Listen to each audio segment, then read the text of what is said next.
दोस्तों आज है 15 अगस्त 2020 और आप सभी को स्वतंत्रता दिवस की हार्दिक शुभकामनाएं, बहुत बहुत बधाई। नमस्कार दोस्तों, नॉलेज सिटी में आप सभी का स्वागत है। दोस्तों आज हमने 50 इंपॉर्टेंट क्वेश्चन लिए हैं साइंस से, जो कि एग्जाम में बार बार पूछे जाते हैं और ऐसे ही क्वेश्चन बार बार एग्जाम में रिपीट भी होते हैं। तो आप वीडियो को लास्ट तक बने रहिएगा क्योंकि सारे के सारे क्वेश्चन आपके एग्जाम के लिए बहुत इंपॉर्टेंट है। तो आइए देखते हैं। आज का पहला क्वेश्चन है, बल गुणनफल है। तो बल किसका गुणनफल है? तो बल जो है वो द्रव्यमान और त्वरण का गुणनफल है। ऑप्शन नंबर बी सही हो जाएगा। नेक्स्ट क्वेश्चन चलते हैं। जब कोई व्यक्ति चंद्रमा पर उतरता है तो उसके शरीर में उपस्थित क्या होगा? भार जो है वो घट जाएगा जबकि मात्रा अपरिवर्तित रहती है। जब कोई भी व्यक्ति या कोई सामान चंद्रमा पर जाता है तो उसका भार जो है वो 1/6 भाग हो जाता है। जब कोई व्यक्ति 60 kg का होगा तो चंद्रमा पर जाने पर वो 10 kg का हो जाएगा, लेकिन उसका मात्रा जो है वो अपरिवर्तित रहता है। ठीक है, अगले क्वेश्चन चलते हैं। यदि हम भूमध्य रेखा से ध्रुवों की ओर जाते हैं तो जी का मान क्या होगा? जी का मान जो है वो बढ़ जाता है। ऑप्शन नंबर ए इसके लिए सही हो जाएगा। नेक्स्ट क्वेश्चन में चलते हैं। शरीर का वजन कहाँ पर ज़्यादा या कम होता है? तो देखिए, शरीर का वजन जो है वो ध्रुवों पर अधिकतम होता है। ऑप्शन नंबर बी सही हो जाएगा। नेक्स्ट क्वेश्चन में चलते हैं। व्यक्ति पृथ्वी की सतह की तुलना में चंद्रमा की सतह पर अधिक ऊंचा क्यों उछल सकता है? तो क्यों उछल सकता है? 4 ऑप्शन आपके पास देखिए। तो इसलिए उछल सकता है क्योंकि चंद्रमा में गुरुत्वाकर्षण के कारण त्वरण पृथ्वी की तुलना में कम होता है, इसीलिए चंद्रमा पर वो ज़्यादा ऊंचा उछल सकता है जबकि पृथ्वी पर कम ऊंचा उछल सकता है। ठीक है, अगले क्वेश्चन में चलते हैं। एक व्यक्ति एक दीवार को धक्का देता है पर उसे विस्थापित करने में असफल रहता है, तो वह कार्य जो होगा वो कैसा होगा? वो कार्य कोई कार्य नहीं होगा। ऑप्शन नंबर ए इसके लिए बिल्कुल सही होगा, क्योंकि जब वो कोई काम कर ही नहीं पाया, दीवार वहीं का वहीं है, तो वो कोई कार्य नहीं माना जाएगा। ठीक है, अगले क्वेश्चन में चलते हैं। पहाड़ी पर चढ़ता एक व्यक्ति आगे की ओर झुक जाता है, क्यों झुक जाता है? जब कोई व्यक्ति पहाड़ी पर या ऊंचे स्थान पर चढ़ता है तो वह अस्थायित्व बढ़ाने के लिए आगे की तरफ झुक जाता है ताकि वो अस्थायित्व बना सके और नीचे की तरफ नहीं गिर जाए। ठीक है, अगले क्वेश्चन में चलते हैं। पीसा की ऐतिहासिक मीनार तिरछी होते हुए भी नहीं गिरती है, क्यों नहीं गिरती है?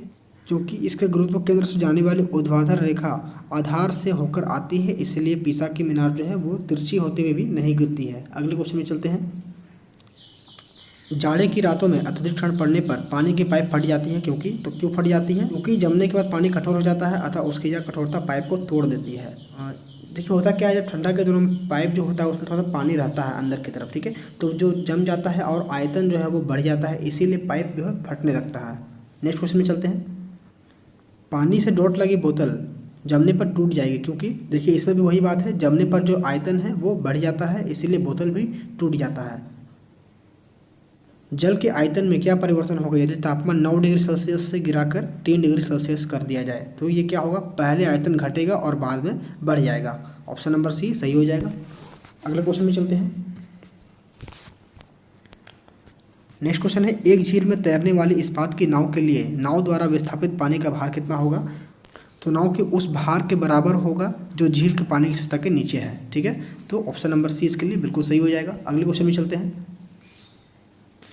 किसी कालीन की सफाई के लिए यदि उसे छड़ी से पीटा जाए तो उसमें से कौन सा नियम लागू होगा? तो देखिए, जब छड़ी से पीटते हैं तो वो गंदा झड़ जाता है, इसमें न्यूटन की गति का पहला नियम लागू होता है। ऑप्शन नंबर ए सही हो जाएगा इसके लिए।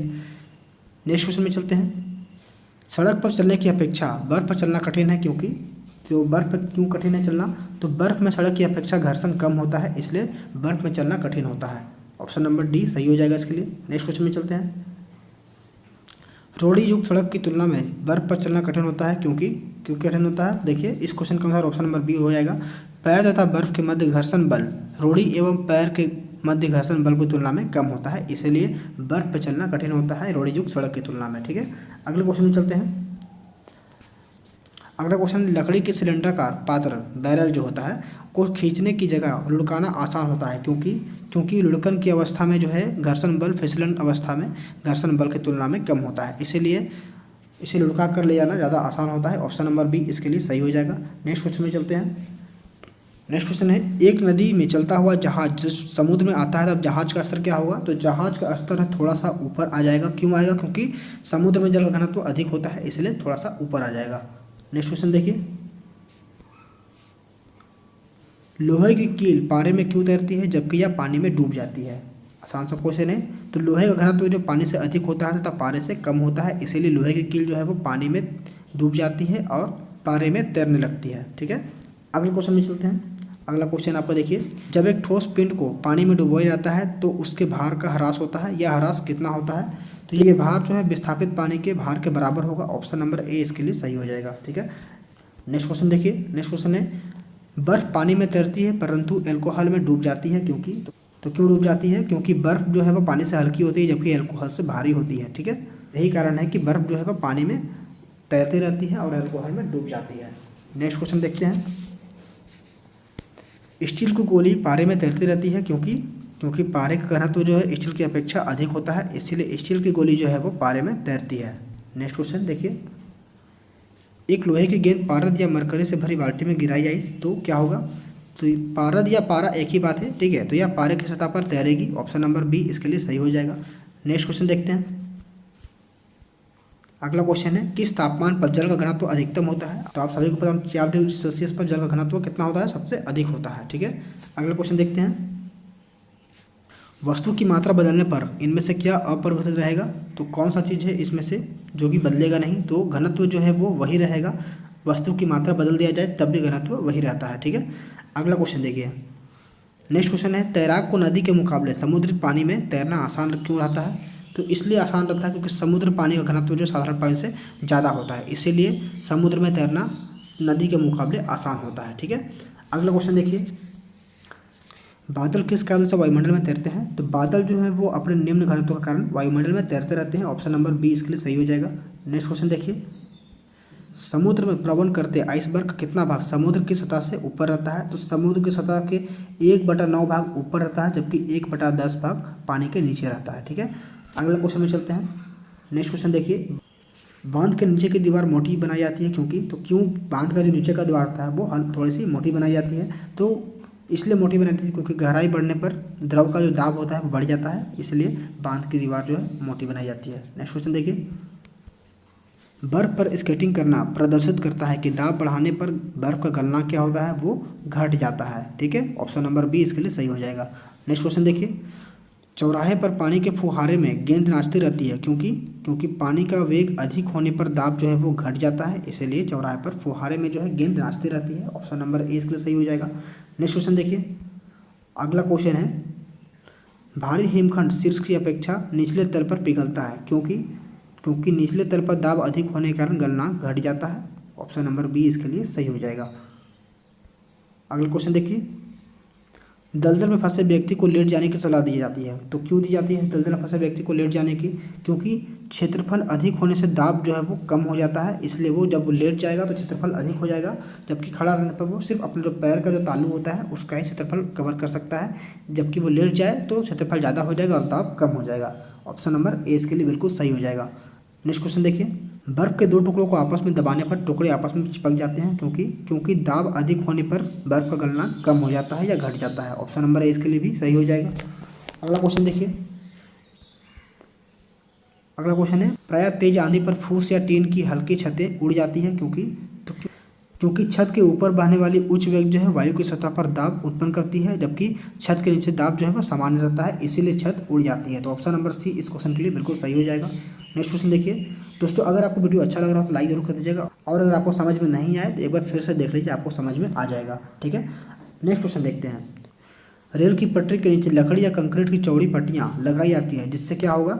रेल द्वारा लगाया गया दाब कम हो जाएगा। ऑप्शन नंबर डी इसके लिए सही हो जाएगा। नेक्स्ट क्वेश्चन देखिए,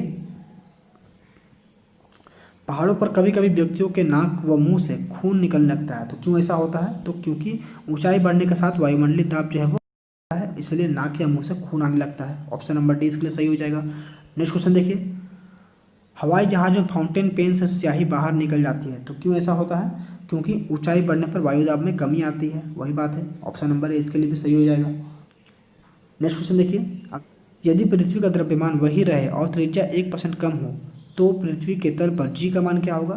तो जी का मान जो है वो 2% बढ़ जाएगा। ठीक है, ऑप्शन नंबर बी इसके लिए सही हो जाएगा। नेक्स्ट क्वेश्चन देखिए, ऊंचाई की जगहों पर पानी 100 डिग्री सेल्सियस के नीचे के तापमान पर ही उबलने लगता है, तो क्यों ऐसा होता है? क्योंकि वायुमंडलीय दाब कम हो जाता है ऊंचाई के स्थान पर, और उबलने की जो बिंदु होती है वो नीचे आ जाती है, इसलिए 100 डिग्री से नीचे के तापमान पर ही वो उबलने लगता है। तो ऑप्शन नंबर ए इसके लिए बिल्कुल सही हो जाएगा। अगला क्वेश्चन देखते हैं। नेक्स्ट क्वेश्चन है, साबुन के बुलबुले के अंदर का दाब क्या होता है? तो वायुमंडलीय दाब से अधिक होता है। ऑप्शन नंबर ए इसके लिए सही हो जाएगा। अगला क्वेश्चन देखिए, हम दलदली सड़कों पर क्यों फिसलते हैं? तो इसलिए फिसलते हैं क्योंकि वहाँ पर घर्षण की कमी होती है। ऑप्शन नंबर सी सही हो जाएगा। नेक्स्ट क्वेश्चन देखिए, जब बैरोमीटर का पारा अचानक गिर जाए तो यह किस बात का घोतक है? तो ये आंधी या झंझावन की संभावना का घोतक है। ऑप्शन नंबर सी इसके लिए सही हो जाएगा। कहीं कहीं आपको तूफान भी हो सकता है दिखेगा, हो सकता है कहीं कहीं आंधी या तूफान भी दिखे। नेक्स्ट क्वेश्चन देखिए, हाइड्रोजन से भरा हुआ पॉलीथीन का एक गुब्बारा पृथ्वी की तरफ से छोड़ा जाता है, वायुमंडल की ऊंचाई पर जाने से ये क्या होगा? तो इस गुब्बारे के अमाप में वृद्धि होगी। ऑप्शन नंबर सी इसके लिए सही हो जाएगा। नेक्स्ट क्वेश्चन देखिए, समतल की अपेक्षा पर्वतों पर सांस लेना क्यों कठिन होता है? क्योंकि ऊंचाई बढ़ने पर जो है वायुदाब घट जाती है, ऑक्सीजन की आवश्यकता बढ़ जाती है। ठीक है, इसीलिए पर्वतों में सांस लेना थोड़ा सा कठिन हो जाता है। तो ऑप्शन नंबर ए इसके लिए बिल्कुल सही हो जाएगा। नेक्स्ट क्वेश्चन देखिए, अगला क्वेश्चन है, जब 14 वायुदाब मापी किसी ऊंचे पर्वत पर ले जाया जाता है तो वो नलिका की पारा गिर जाती है, क्यों? तो क्यों ऐसा होता है? क्योंकि वहाँ पर वायुमंडलीय दाब जो है वो निम्न हो जाती है। ऑप्शन नंबर सी इसके लिए सही हो जाएगा। नेक्स्ट क्वेश्चन देखिए, उड़ान भरने से पहले हवाई जहाज दौड़ मार्ग मतलब रनवे जो होता है उस पर दौड़ लगाया जाता है, क्यों ऐसा करता है? क्योंकि कार्यकारी वायुदाब बढ़ाने के लिए इसे रनवे पर दौड़ाया जाता है। ऑप्शन नंबर बी इसके लिए सही हो जाएगा। नेक्स्ट क्वेश्चन देखिए, हाइड्रोजन से भरा हुआ रबड़ का गुब्बारा वायु में ऊपर जाकर फट जाता है, क्योंकि ऐसा क्यों होता है कि ऊपर जाने के बाद वो फट जाता है? क्योंकि वायुदाब घट जाता है, इसीलिए वो गुब्बारा फट जाता है। ऑप्शन नंबर डी इसके लिए सही हो जाएगा। नेक्स्ट क्वेश्चन देखिए, प्रेशर कुकर में खाना कम समय पकता है, क्योंकि ऐसा क्यों होता है? क्योंकि अधिक दाब के कारण उबलते पानी का ताप जो है वो बढ़ जाता है और खाना जल्दी पक जाता है। तो ऑप्शन नंबर सी इसके लिए सही हो जाएगा।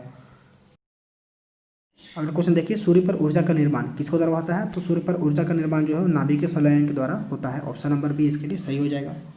नेक्स्ट क्वेश्चन देखिए, सूर्य की ऊर्जा उत्पन्न होती है, वही क्वेश्चन है, नाभिकीय संलयन के द्वारा सूर्य की ऊर्जा उत्पन्न होती है। ऑप्शन नंबर बी इसके लिए सही हो जाएगा। ठीक, तो ये से दोस्तों आज का टॉप 50 क्वेश्चन। अगर आपको वीडियो अच्छा लगा हो तो लाइक कर दीजिए, कमेंट कर दीजिए। अगर आप टेलीग्राम ग्रुप से जुड़ना चाहते हैं तो हमारे टेलीग्राम से जुड़ सकते हैं, डिस्क्रिप्शन में इसका लिंक दिया हुआ है, या फिर आप टेलीग्राम में सर्च कर सकते हैं नॉलेज सिटी 2.0 और वहाँ से भी आप ज्वाइन हो सकते हैं। दोस्तों वहाँ पर भी हर दिन आपको क्विज कराए जाते हैं, तो आप उसमें पार्टिसिपेट कर सकते हैं। दोस्तों अगर आप हमारे चैनल पर नए हैं तो चैनल को सब्सक्राइब कर दें ताकि हमारे रोज़ के आने वाली वीडियो का नोटिफिकेशन आपको मिल सके। और आपको बताना चाहूँगा कि ये वीडियो हर दिन शाम में 7:30 बजे अपलोड कर दिए जाते हैं। आप 7:30 बजे हर दिन इस वीडियो को जरूर देखिए।